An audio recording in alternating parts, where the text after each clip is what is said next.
ഓം ശാന്തി 30/6/2025 പ്രഭാതമുരളി. മധുരമായ കുട്ടികളെ, ബാബ വന്നിരിക്കുകയാണ് നിങ്ങളെ ജ്ഞാനത്തിലൂടെ ശുദ്ധമായ സുഗന്ധമുള്ള പുഷ്പമാക്കി മാറ്റാൻ. നിങ്ങൾ മുള്ളാവരുത്. മുള്ളുകളെ ഈ സഭയിലേക്ക് കൊണ്ടുവരരുത്. ചോദ്യം: ഓർമ്മയുടെ യാത്രയിൽ പരിശ്രമിക്കുന്ന കുട്ടികളുടെ അടയാളം എന്തായിരിക്കും? ഉത്തരം: ഓർമ്മിക്കുന്നതിനുള്ള പരിശ്രമം ചെയ്യുന്ന കുട്ടികൾ വളരെ സന്തുഷ്ടരായിരിക്കും. ബുദ്ധിയിലുണ്ടാകും, ഇപ്പോൾ നമ്മൾ തിരിച്ചു പോവുകയാണ്.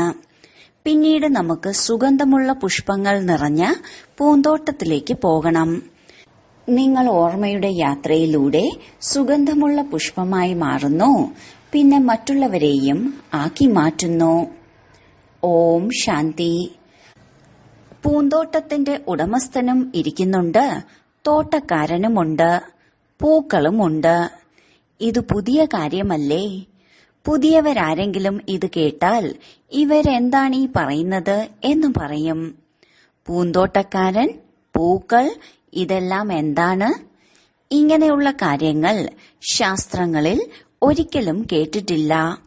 നിങ്ങൾ കുട്ടികൾക്കറിയാം, ഓർമ്മിക്കുന്നുമുണ്ട് പൂന്തോട്ടത്തിന്റെ ഉടമസ്ഥനെയും തോണിക്കാരനെയും എല്ലാം. ഇപ്പോൾ ഇവിടെ വന്നിട്ടുണ്ട്, ഇവിടെ നിന്നും മറുകരയിലേക്ക് കൊണ്ടുപോകാൻ വേണ്ടി. ബാബ പറയുന്നു, ഓർമ്മയുടെ യാത്രയിൽ ഇരിക്കണം. സ്വയം തന്നെത്താൻ നോക്കൂ, ഞാൻ എത്ര ദൂരം പോകുന്നുണ്ട്. തന്റെ സതോപ്രധാന അവസ്ഥയിലേക്ക് എത്രത്തോളം എത്തിച്ചേർന്നു. എത്രത്തോളം സതോപ്രധാന അവസ്ഥ ഉണ്ടാകുന്നുവോ അതിനനുസരിച്ച് മനസ്സിലാക്കും നമ്മളിപ്പോൾ തിരിച്ചു പോവുകയാണെന്ന്. നമ്മൾ എവിടം വരെ എത്തി എന്നതിന്റെ മുഴുവൻ ആധാരവും ഓർമ്മയുടെ യാത്രയിലാണ്. സന്തോഷവും വർദ്ധിക്കും. ആര് എത്രത്തോളം പരിശ്രമിക്കുന്നുവോ അത്രയും സന്തോഷവും അവർക്കുണ്ടാകും. പരീക്ഷാ ദിവസമാകുമ്പോൾ വിദ്യാർത്ഥികൾക്ക് ഞാൻ എത്ര മാർക്കിൽ പാസ്സാകും എന്നത് അറിയാൻ കഴിയുമല്ലോ. ഇവിടെയും അങ്ങനെയാണ്. ഓരോ കുട്ടിക്കും അറിയാൻ കഴിയും ഞാൻ എത്രത്തോളം സുഗന്ധമുള്ള പുഷ്പമായി മാറി.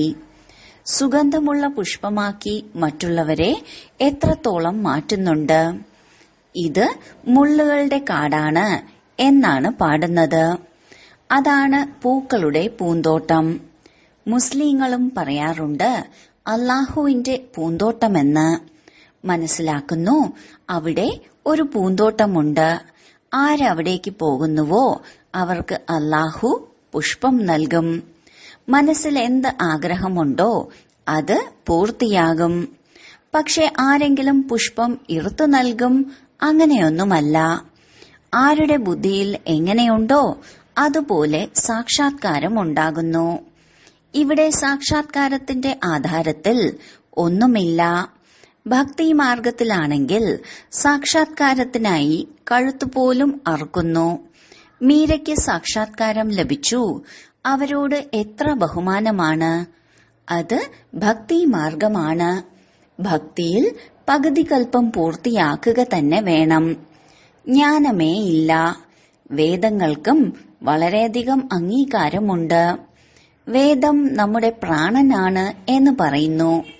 ഇപ്പോൾ നിങ്ങൾക്കറിയാം, ഈ വേദശാസ്ത്രങ്ങളെല്ലാം ഭക്തി മാർഗത്തിലേതാണ്. ഭക്തിയുടെ വിസ്താരം എത്ര വലുതാണ്. വലിയ വൃക്ഷമാണ്. ജ്ഞാനമാണ് ബീജം. ഇപ്പോൾ ജ്ഞാനത്തിലൂടെ നിങ്ങൾ എത്ര ശുദ്ധമാകുന്നു, സുഗന്ധപൂർണമായി മാറുന്നു. ഇത് നിങ്ങളുടെ പൂന്തോട്ടമാണ്. ഇവിടെ ആരെയും മുള്ളെന്ന് പറയുകയില്ല. എന്തെന്നാൽ ഇവിടെ ആരും വികാരത്തിലേക്ക് പോകുന്നില്ല. അതിനാൽ പറയാം, ഈ പൂന്തോട്ടത്തിൽ ഒരു മുള്ളുപോലുമില്ല. മുള്ളുകൾ കലിയുഗത്തിലാണ്. ഇപ്പോൾ പുരുഷോത്തമ സംഗമയുഗമാണ്. ഇതിൽ മുള്ള് എവിടെ നിന്ന് വരാനാണ്? അഥവാ ഏതെങ്കിലും മുള്ള് ഇരിക്കുന്നുണ്ടെങ്കിൽ അവർ അവനവന് തന്നെ നഷ്ടമുണ്ടാക്കുകയാണ്. എന്തെന്നാൽ ഇത് ഇന്ദ്രപ്രസ്ഥമാണ്. ഇവിടെ ജ്ഞാനമാലാഖമാരാണ് ഇരിക്കുന്നത്. ജ്ഞാന ഡാൻസ് ചെയ്യുന്ന മാലാഖമാർ. മുഖ്യമായവരുടെ പേരാണ് പുഷ്യരാഗപരി, നീലംപരി മുതലായവ. പിന്നീട് അവരാണ് 9 രത്നങ്ങൾ എന്ന് പറയപ്പെടുന്നത്. പക്ഷേ ഇവർ ആരായിരുന്നു? ഇതാർക്കും അറിയില്ല. ബാബ കേവലം പറയുന്നു, എന്നെ ഓർമ്മിക്കൂ. നിങ്ങൾ കുട്ടികളുടെ ബുദ്ധിയിൽ ഇപ്പോൾ അറിവുണ്ട്. 84ന്റെ ചക്രവും ഇപ്പോൾ ബുദ്ധിയിലുണ്ട്.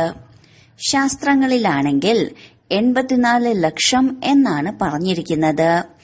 മധുരമധുരമായ കളഞ്ഞുപോയി തിരികെ കിട്ടിയ മക്കൾക്ക് ബാബ മനസ്സിലാക്കി തന്നിട്ടുണ്ട്, നിങ്ങൾ 84 ജന്മങ്ങൾ എടുത്തിട്ടുണ്ട്. ഇപ്പോൾ തമോ പ്രധാനത്തിൽ നിന്നും സത്തോ പ്രധാനമായി മാറണം. എത്ര സഹജമാണ്. ഭഗവാന്റെ വാക്കുകളാണ്, മക്കളെ പ്രതി എന്നെ മാത്രം ഓർമ്മിക്കൂ. ഇപ്പോൾ നിങ്ങൾ കുട്ടികൾ സുഗന്ധമുള്ള പുഷ്പമായി മാറുന്നതിനായി സ്വയം ആത്മാവാണെന്ന് മനസ്സിലാക്കി ബാബയെ ഓർമ്മിക്കൂ. മുള്ളായി മാറരുത്. ഇവിടെ എല്ലാം മധുരമധുരമായ പുഷ്പങ്ങളാണ്, മുള്ളുകളില്ല. അതെ, മായയുടെ കൊടുങ്കാറ്റ് വരും. മായ ഇത്രയും കഠിനമാണ്, അത് പെട്ടെന്ന് കുടുക്കിക്കളയും. ഞാൻ എന്താണീ ചെയ്തത്, എന്റെ മുഴുവൻ സമ്പാദ്യവും നഷ്ടപ്പെടുത്തിയല്ലോ എന്നോർത്ത് പിന്നീട് പശ്ചാത്തപിക്കും. ഇത് പൂന്തോട്ടമാണ്. പൂന്തോട്ടത്തിൽ നല്ല നല്ല പൂക്കളും ഉണ്ടാകും. ഈ പൂന്തോട്ടത്തിലും ചിലത് ഫസ്റ്റ് ക്ലാസ് പുഷ്പമാണ്. മുഗൾ ഗാർഡനിൽ നല്ല നല്ല പൂക്കളുണ്ടല്ലോ, അതുപോലെയാണ്. എല്ലാവരും കാണാൻ പോകും. ഇവിടെ നിങ്ങളുടെ അടുത്തേക്ക് ആരും കാണാൻ വരില്ല. മുള്ളുകൾക്ക് നിങ്ങൾ എന്ത് മുഖം കാണിക്കാനാണ്? പാട്ടുമുണ്ട് അഴുക്ക് വസ്ത്രങ്ങൾ എന്ന്. ബാബയ്ക്ക് ജപ സാഹേബ്, സുഖമണി മുതലായ എല്ലാം ഓർമ്മയുണ്ടായിരുന്നു. ഇടവിടാതെ പഠിക്കുമായിരുന്നു. 8 വയസ്സുള്ളപ്പോൾ തന്നെ തയ്യാറാകുമായിരുന്നു.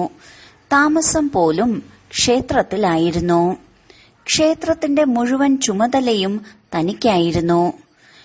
അഴുക്ക് വസ്ത്രം കഴുകുക എന്നാൽ എന്താണ് എന്നത് ഇപ്പോൾ മനസ്സിലായി. മുഴുവൻ മഹിമയും ബാബയുടേതാണ്. ഇപ്പോൾ നിങ്ങൾ കുട്ടികൾക്ക് ബാബ ഇരുന്ന് മനസ്സിലാക്കി തരികയാണ്. കുട്ടികളോട് പറയുന്നുമുണ്ട്, നല്ല നല്ല പൂക്കളെ കൊണ്ടുവരൂ. ആരാണോ നല്ല നല്ല പുഷ്പങ്ങളെ കൊണ്ടുവരുന്നത് അവർ നല്ല പുഷ്പമാണെന്ന് അംഗീകരിക്കപ്പെടും. എല്ലാവരും പറയുന്നുണ്ട്, ഞാൻ ലക്ഷ്മി നാരായണനായി മാറുമെന്ന്. അതിനർത്ഥം റോസാ പുഷ്പമായി മാറും. ബാബ പറയുന്നു, വളരെ നല്ലത്. എങ്കിൽ നിങ്ങൾ കുട്ടികളുടെ വായിൽ റോസാ പുഷ്പമാണ്. ഇപ്പോൾ പുരുഷാർത്ഥം ചെയ്ത് സദാ റോസാ പുഷ്പമായി മാറൂ. വളരെയധികം കുട്ടികളുണ്ട്. പ്രജകൾ ഒരുപാടുണ്ടാകുന്നുണ്ട്. അവിടെ രാജാവും റാണിയും പിന്നെ പ്രജയും ഉണ്ട്.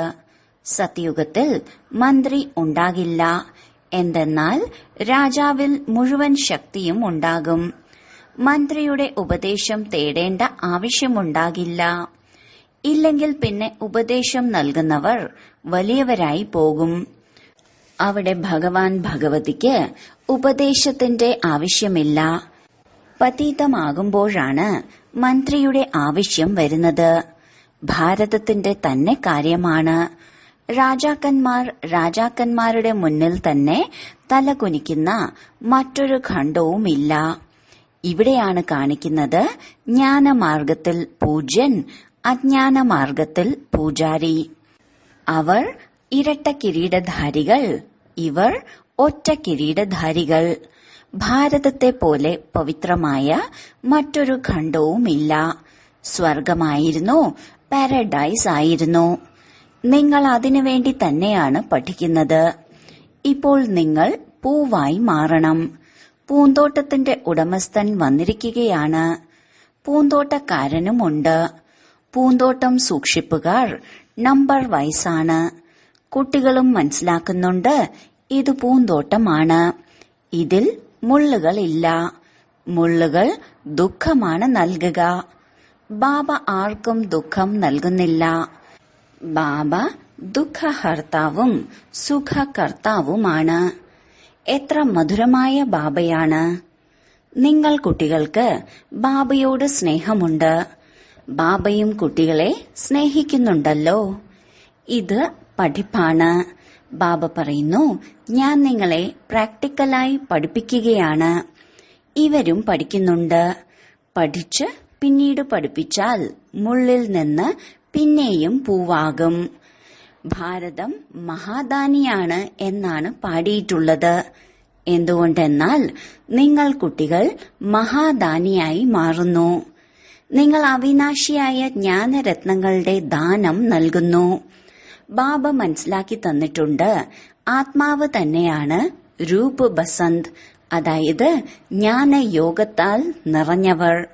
ബാബയും രൂപ ബസന്താണ്. ബാബയിൽ മുഴുവൻ ജ്ഞാനവുമുണ്ട്. ജ്ഞാനസാഗരൻ പരമപിത പരമാത്മാവാണ്. ബാബ അതോറിറ്റിയല്ലേ. ജ്ഞാനസാഗരൻ ഒരേ ഒരു ബാബയാണ്. അതിനാലാണ് പറയുന്നത്, മുഴുവൻ സാഗരത്തെയും മഷിയാക്കിയാലും മഹിമ എഴുതി തീരില്ല.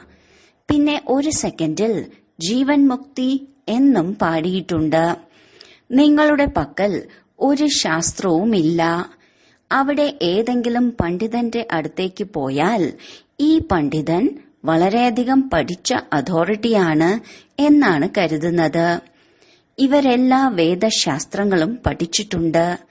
പിന്നീട് ആ സംസ്കാരം കൊണ്ടുപോകുമ്പോൾ ചെറിയ പ്രായത്തിൽ തന്നെ എല്ലാം പഠിക്കാൻ തുടങ്ങും. നിങ്ങൾ സംസ്കാരം കൊണ്ടുപോകുന്നില്ല. നിങ്ങൾ പഠിപ്പിന്റെ റിസൾട്ടാണ് കൊണ്ടുപോകുന്നത്. നിങ്ങളുടെ പഠിപ്പ് പൂർത്തിയാകും. പിന്നീട് റിസൾട്ട് വരും. പിന്നെ ആ പദവി നേടും. ആർക്കെങ്കിലും കേൾപ്പിക്കാൻ ജ്ഞാനം കൊണ്ടുപോകില്ലല്ലോ.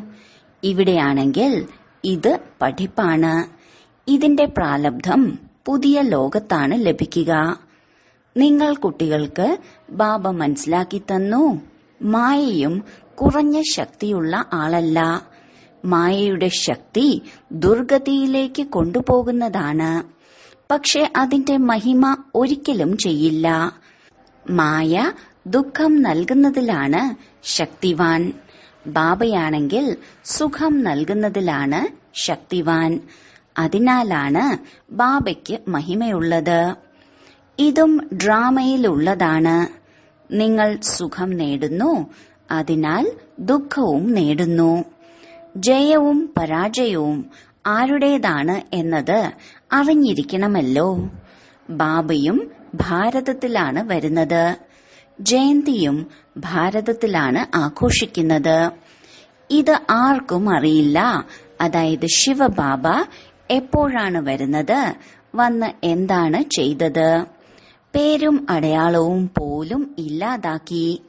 കുട്ടിയായ കൃഷ്ണന്റെ പേര് വെച്ചു. വാസ്തവത്തിൽ അതിസ്നേഹിയായ അച്ഛന്റെ മഹിമ വേറെയാണ്, കൃഷ്ണന്റെ മഹിമ വേറെയാണ്. ബാബ നിരാകാരനാണ്, കൃഷ്ണൻ സാകാരമാണ്. കൃഷ്ണന്റെ മഹിമ സർവഗുണ സമ്പന്നൻ. ശിവബാബയ്ക്ക് ഈ മഹിമയില്ല. ആരിൽ ഗുണമുണ്ടോ അവരിൽ അവഗുണവുമുണ്ടാകും.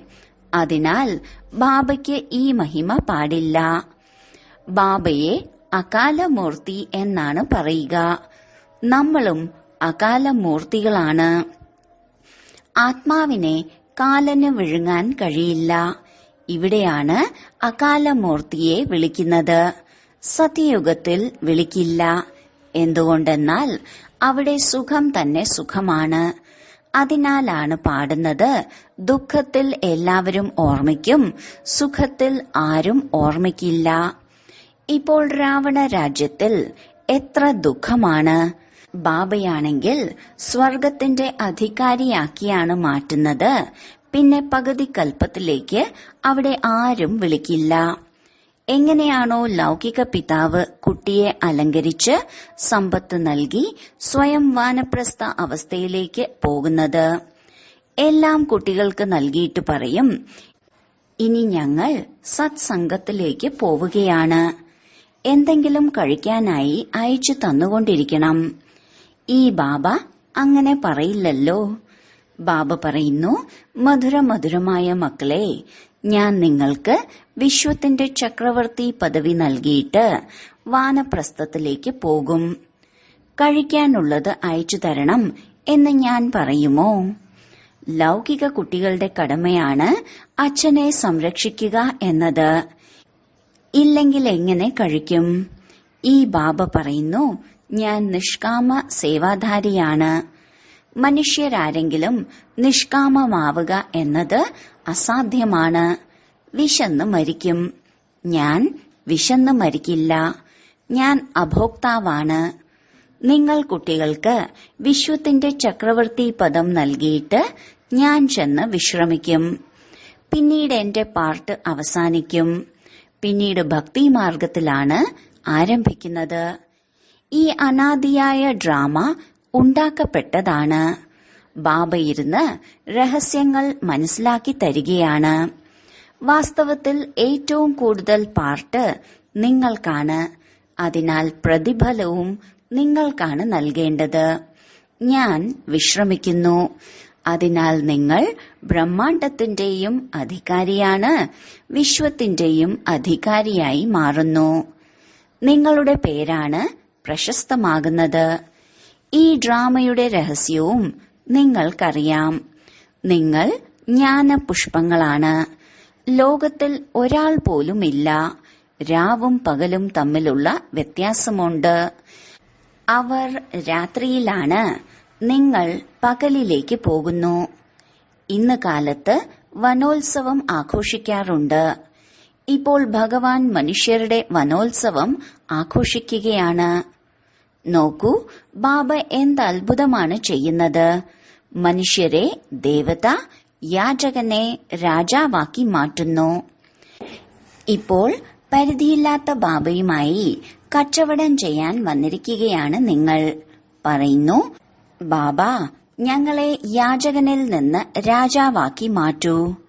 ബാബ വളരെ നല്ല ഉപഭോക്താവാണ്. ദുഃഖം ഹരിച്ച് സുഖം തരുന്നവൻ എന്നല്ലേ ബാബയെ നിങ്ങൾ പറയുന്നത്? ഇതുപോലൊരു ദാനം ഉണ്ടാവില്ല. ബാബ സുഖം നൽകുന്നവനാണ്. ബാബ പറയുന്നു, ഭക്തിമാർഗത്തിലും ഞാൻ നിങ്ങൾക്ക് നൽകുന്നു. ഈ സാക്ഷാത്കാരം മുതലായവയെല്ലാം ഭക്തിയിൽ അടങ്ങിയതാണ്. ഇപ്പോൾ ബാബ ഇരുന്ന് മനസ്സിലാക്കി തരുന്നു, ഞാൻ എന്തെല്ലാമാണ് ചെയ്യുന്നത്. മുന്നോട്ടു പോകവേ മനസ്സിലാക്കി തന്നുകൊണ്ടിരിക്കും. അന്തിമത്തിൽ നമ്പർ വൈസായി നിങ്ങൾ കർമാതീത അവസ്ഥ പ്രാപ്തമാക്കും. ഇതെല്ലാം ഡ്രാമയിലുള്ളതാണ്. എങ്കിലും പുരുഷാർത്ഥം ചെയ്യിക്കുന്നു. ബാബയെ ഓർമ്മിക്കൂ. ഇത് മഹാഭാരത യുദ്ധം കൂടിയാണ്. എല്ലാം അവസാനിപ്പിക്കും. ഭാരതവാസികൾ മാത്രമേ ബാക്കിയുണ്ടാകൂ. പിന്നീട് നിങ്ങൾ വിശ്വത്തിനു മേൽ രാജ്യം ഭരിക്കും. ഇപ്പോൾ ബാബ നിങ്ങളെ പഠിപ്പിക്കാൻ വന്നതാണ്. ബാബ തന്നെയാണ് ജ്ഞാനസാഗരൻ. ഇതും കളിയാണ്.